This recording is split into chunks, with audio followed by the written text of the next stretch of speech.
Olá, meus alunos, tudo bem com vocês? É um prazer enorme estar aqui com vocês novamente para mais uma aula desse módulo 1 de Fundamentos da Profissão Cuidador de Idosos.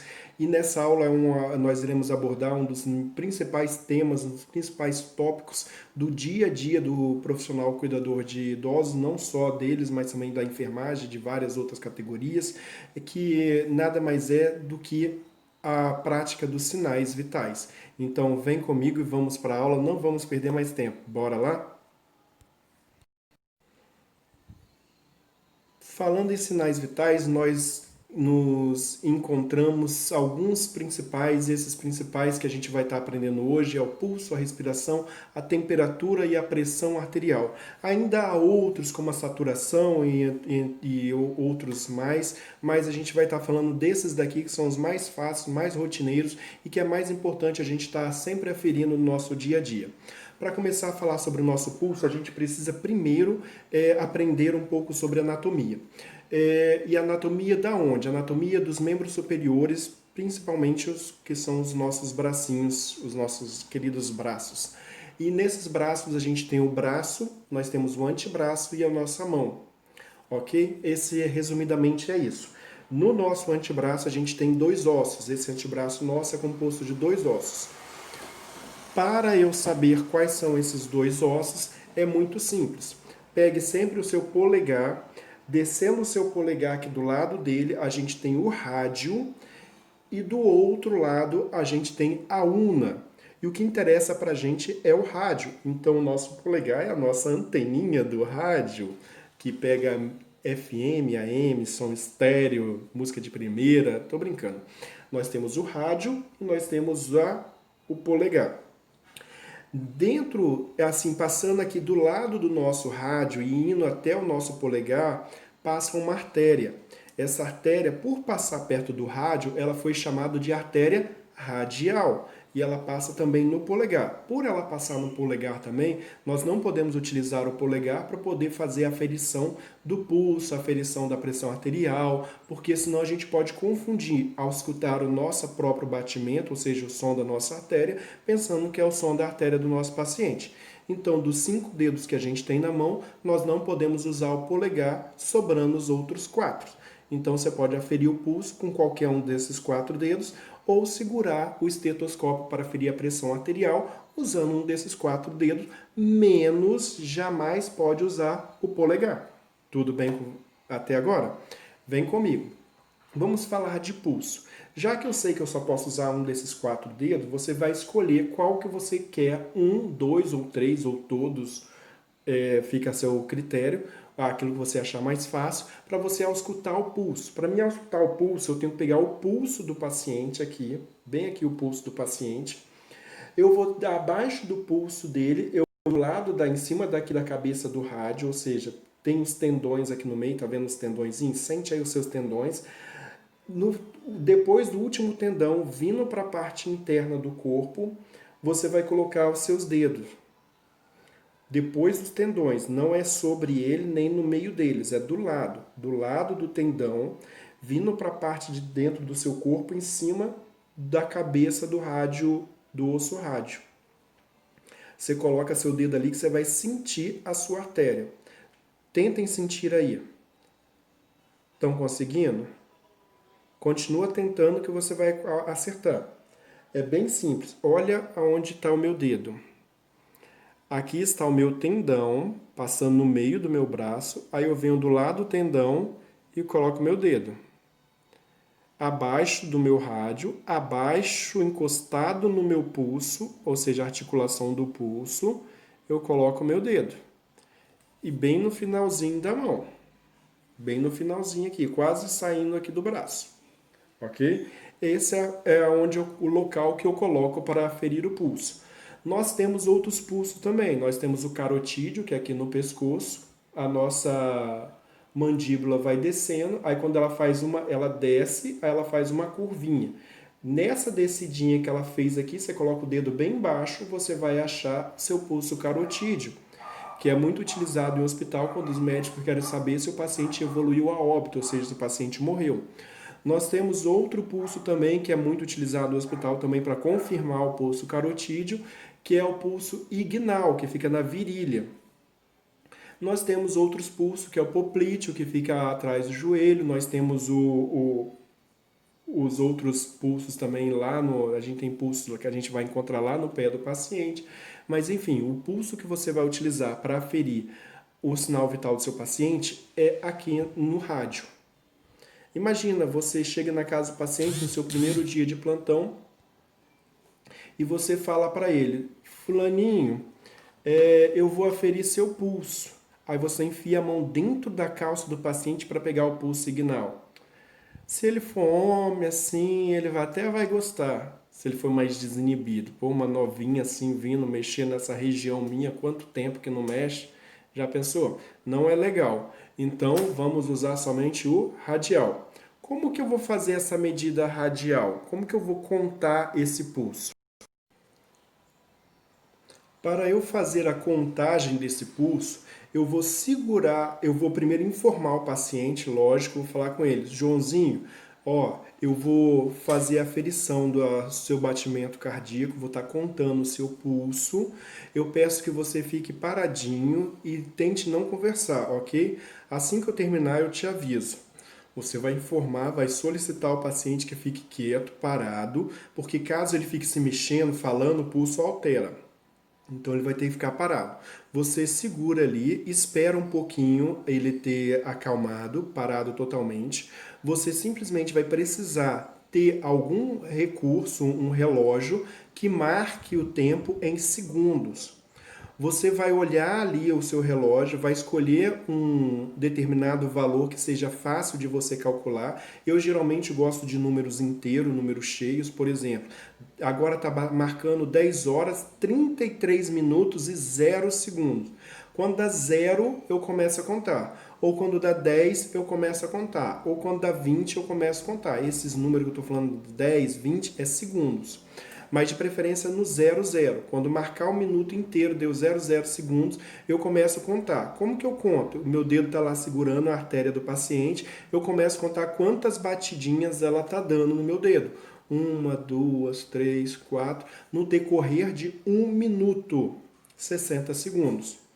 Ou seja, você vai ficar, para começar e aprender essa contagem, aprender a sentir a artéria, sentir o batimento, não adiante, não pule etapa. Conte durante 60 segundos ali. 1, 2, 3, 4, 5, 6.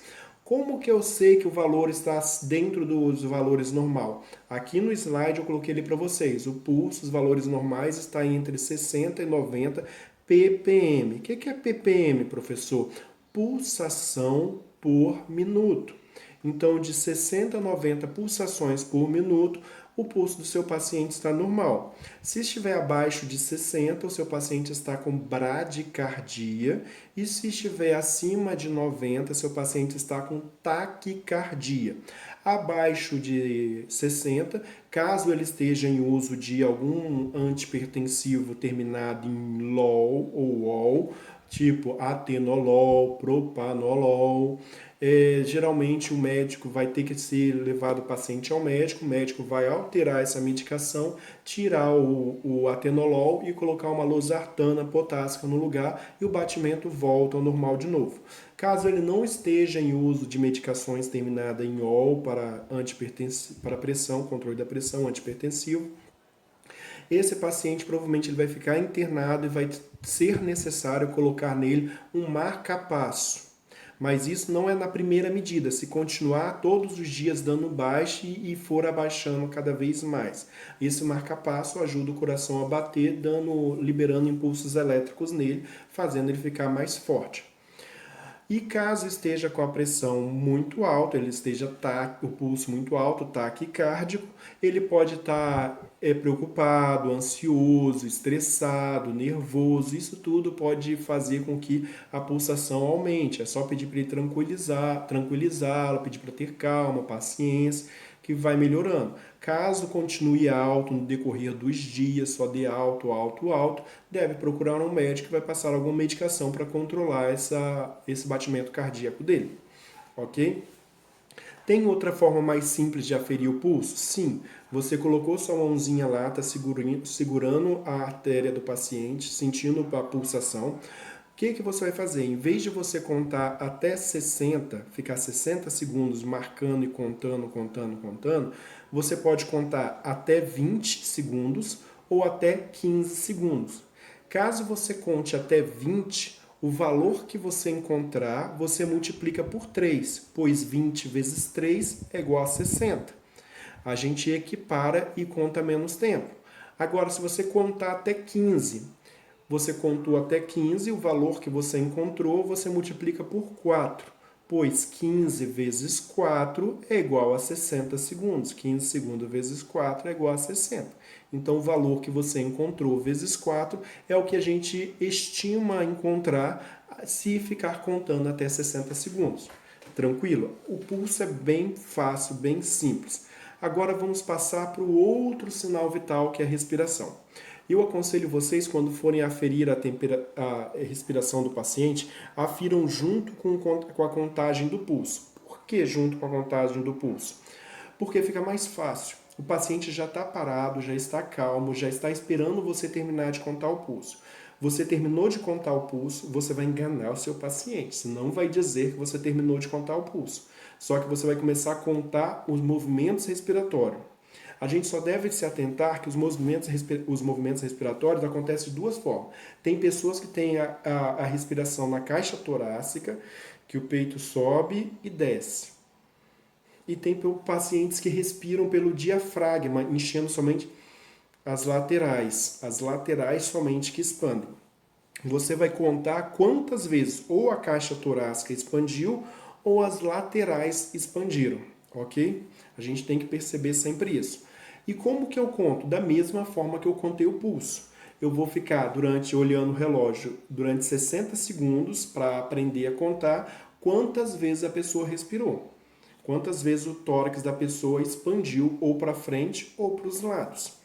Ou a gente pode usar a técnica de contar durante 20 segundos o resultado que obteve da movimentos respiratórios, da contagem, no intervalo de 20 segundos, eu multiplico por 3 e vou ter a quantidade de movimentos em 1 minuto, ou eu conto até 15 segundos e multiplico esse resultado por 4, que eu também vou ter o resultado de 1 minuto, que é esperado pela quantidade de movimento. O outro sinal vital, que é o nosso terceiro sinal vital, é o mais fácil de ser aferido, é quando você já tem um termômetrozinho. Todo mundo já deve ter, esse aqui é o termômetro digital. Tem 3 tipos de termômetros. Temos o termômetro analógico, que é o antigo, que é a escala de mercúrio. É um termômetro de vidro, cujo tem uma escalazinha de mercúrio. Antes de utilizar, você tem que sacudir ele para o mercúrio descer novamente para a base. Aí você coloca no paciente, espera de 3 a 5 minutos, eu gosto de esperar 5 minutos, retira-se o termômetro, olha a escalazinha que ele está, até onde a escala de mercúrio tiver subido, ali é a temperatura do paciente. Nós temos esse termômetro digital. Esse termômetro digital, você somente deve se preocupar com a higiene dele. Sempre faça uma desinfecção com álcool a 70 antes de colocar na axila do paciente para aferição da temperatura, e depois que você aferir também faça a desinfecção dele com álcool a 70 e registre o resultado. Ele apita assim que acontece o término da aferição da temperatura. Então, a temperatura é bem simples. E agora já tem um termômetro mais moderno, que é aquele que está sendo muito utilizado nas instituições por causa dessa pandemia, que ele parece uma pistolinha que você mira na cabeça da pessoa, como se fosse dar um tiro na testa dela para estourar a cabeça, mas ele só está aferindo a temperatura e aparece no visor lá do aparelhinho, sem encostar, sem toque. É o mais tranquilo, principalmente para, nesse caso aqui, esse vírus que a gente está passando agora pode ser transmitido, que não sabe ao certo, pelo contato. Essa é a nossa temperatura. Agora vamos à nossa pressão arterial, que é um pouco mais complexa, que necessita de um pouco mais de conhecimento e um pouco mais de prática. eu já adianto para vocês que com relação à aferição da pressão arterial, não adianta somente vocês estarem vendo esse vídeo, não adianta só tentar explicar da melhor forma possível se vocês não praticarem. Vocês só vão ter habilidade, só vão ter destreza em realizar a aferição de pressão arterial, aferindo a pressão quanto mais vezes, melhor. Então, assistam o vídeo e tentem fazer na prática para quem tem um aparelhinho em casa. Quem não tem um aparelhinho em casa, eu recomendo que vocês tenham, que é sempre bom ter um aparelho de pressão, que em alguns momentos a gente sempre precisa deles. Existem dois modelos no mercado mais conhecidos, que nós temos o modelo digital, que é aquele que é colocado aqui no pulso. Esse modelo digital ele não é muito bom, ele afere até a pressão, só que ela não é fidedigna, ou seja, ela não é real, pois não tem como calibrar ele, de vez em quando eles descalibram, e tanto que o hospital não utiliza eles, o hospital só utiliza a coluna de mercúrio, que é aquele poste, aquele aparelho grande que tem um negocinho grandão que sobe uma escalinha dentro, e usa também o aparelho manual que eu vou estar mostrando para vocês aqui. Então o ideal não é o digital, caso vocês tenham o digital, pode sim utilizar ele, mas não é o ideal, é importante vocês terem um manual, que o manual é o melhor que tem como calibrar ele, ou pelo menos uma vez por ano ele tem que ser calibrado. E como que eu sei que o meu aparelho está descalibrado? É só eu pegar o manômetro, que é aquele reloginho que ele tem, e olhar se o ponteirinho, em vez de estar retinho para baixo, ele está próximo dos números, tem uns que vai até, já começa lá no 20, está fora do local normal dele, que é retinho para baixo. Ok? Como se ele estivesse marcando 6 horas da manhã, fosse um relógio marcando 6 horas da manhã. Então, vamos começar a aprender um pouquinho sobre a aferição de pressão. Primeira coisa que eu preciso saber sobre a aferição de pressão é a posição que eu devo aferir a pressão do meu paciente. Vocês vão aferir a pressão do paciente de vocês em domicílio em duas posições. Ou o paciente deitado, totalmente relaxado, deitado, ou na posição sentada. Quando ele estiver sentado, os dois pés têm que estar apoiados no chão, o joelho tem que estar flexionado em 90 graus, ok? Os dois pezinhos no chão, joelho flexionado em 90 graus, coluninha reta, bem apoiadinho. E o mais importante, o braço desse paciente, como tem que ser o braço dele? O braço dele tem que ficar elevado na altura pericordial. Ou seja, que altura pericordial é essa? Que informação grande, que palavrão é esse? Nada mais é que o braço tem que ficar estendido, eu tenho que estender o braço na altura do coração. O meu coração está aqui, o meu braço está na mesma altura que ele. Ele não pode estar abaixado com a mão lá embaixo, a mão também tem que estar, o braço todo tem que estar na altura do coração. Então a altura dele é pericordial. O paciente sentado, pezinho no chão, joelhos flexionados a 90 graus e braço estendido na altura pericordial, que é a altura do coração. E qual dos dois braços eu devo aferir a minha pressão?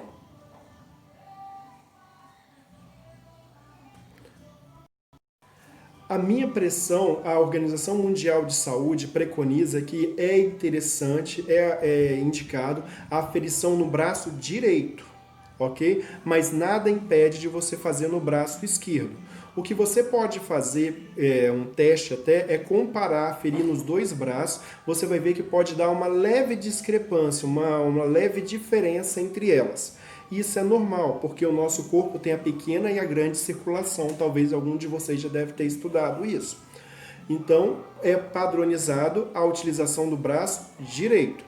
Outra coisa que eu preciso também conhecer da anatomia do meu corpo é que no meu braço existe uma região chamada de fossa cubital.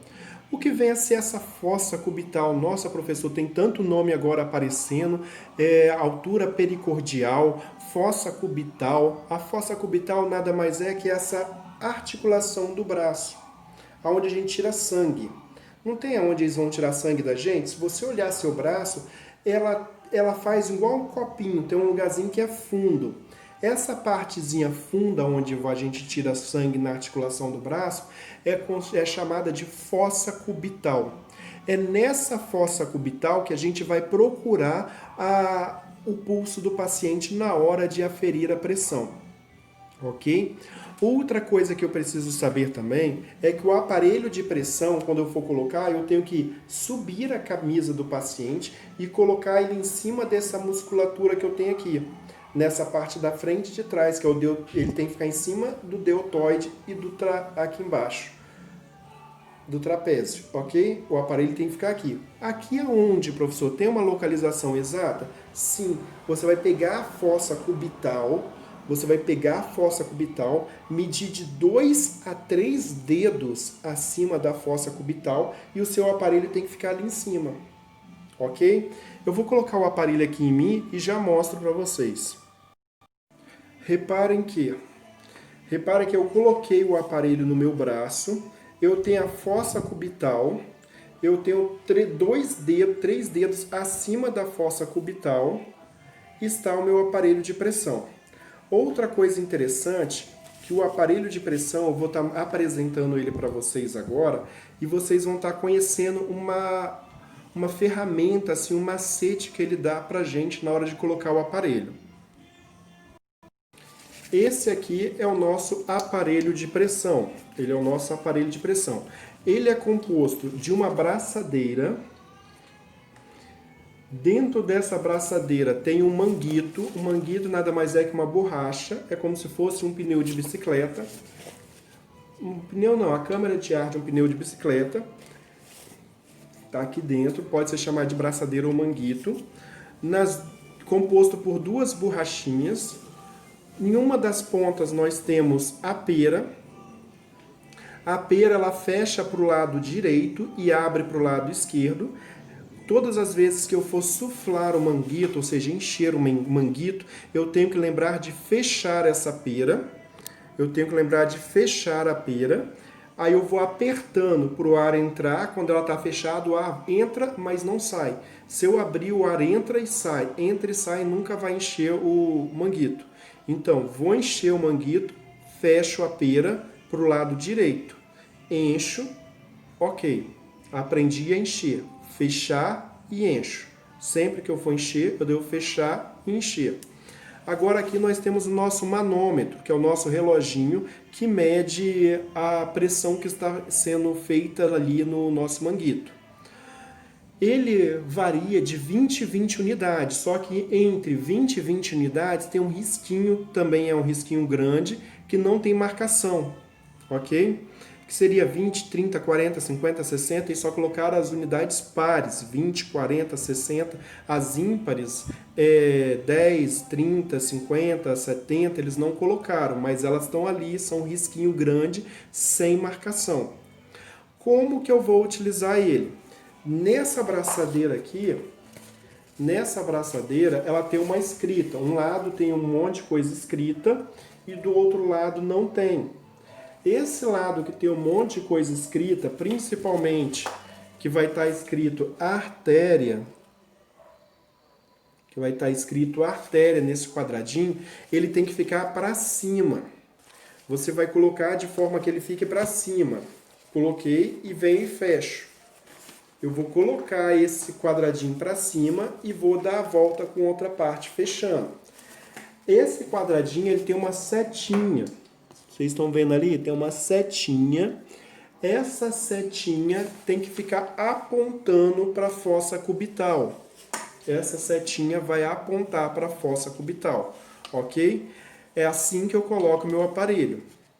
Esse quadradinho para cima, pego o restante que ficou e dou a volta no braço, fechando nesses 2 clipezinhos. Tem uns que tem velcro e tem uns que tem esses clipezinhos para encaixar. Mas sempre o quadradinho para cima com a setinha apontando para a fossa cubital. O outro aparelho que nós temos é o estetoscópio. Esse é um modelo de estetoscópio. Esse estetoscópio aqui tem 2 borrachinhas, 2 mangueiras. Tem uns que tem um só. Tem uns estetos que tem uma só mangueira. São os estetos mais simples, mas todos fazem a mesma função. Tem um esteto com uma mangueirinha e tem um esteto com 2 mangueirinhas, ok? Esse esteto eu vou utilizar ele de qual forma? Ele possui 2 hastes, cada haste com uma aurícula, que são essas pontinhas que você encaixa dentro dos seus ouvidos. E tem uma parte aqui que tem o diafragma, onde você vai auscultar os sons. Primeira coisa que você tem que aprender, que você não vai ouvir o som, você vai auscultar o som. Esse daqui ele possui uma parte grande e uma parte pequena. Para que serve isso? Essa parte grande é para auscultar o pulso de pessoa grande, ou seja, de adulto, e essa parte pequena é para auscultar o pulso de pessoa pequena, ou seja, criança. Professor, mas eu já fiz um teste uma vez, eu só escuto de um lado dele. Sim, porque quando um lado está aberto, o outro está fechado. O que eu preciso fazer? Olha isso daqui. Tá aqui, eu vou segurar aqui, ó. Rodei. Tá vendo que ele está rodando? Quando eu rodo, abre um lado, fecha o outro. Rodei, abri um lado, fechei o outro. Se eu quero adulto, eu abro adulto. Se eu quero criança, eu abro criança. Mas quando eu abri criança, eu fechei adulto. Quando eu abri adulto, eu fechei criança. Isso que eu tenho que me atentar quando eu for aferir a pressão. Agora, o que eu preciso saber na hora de aferir a pressão? A aferir a pressão, ele segue 2 passos. O primeiro passo, você vai ter que ocluir a artéria do paciente. Para você fazer a oclusão da artéria do paciente, você vai precisar colocar o aparelho no braço do paciente, você vai voltar às técnicas de aferição de pulso, porque você vai ter que voltar e sentir o pulso radial do paciente. Você vai enchendo a perinha com o aparelho no braço do paciente, até deixar de sentir o pulso. Quando você deixar de sentir o pulso, você completou o primeiro passo de ocluir a artéria do paciente. Mas para que serve esse processo de oclusão da artéria? Para você saber até qual valor você tem que suflar o seu manguito. Vou colocar aqui no meu braço novamente o aparelho.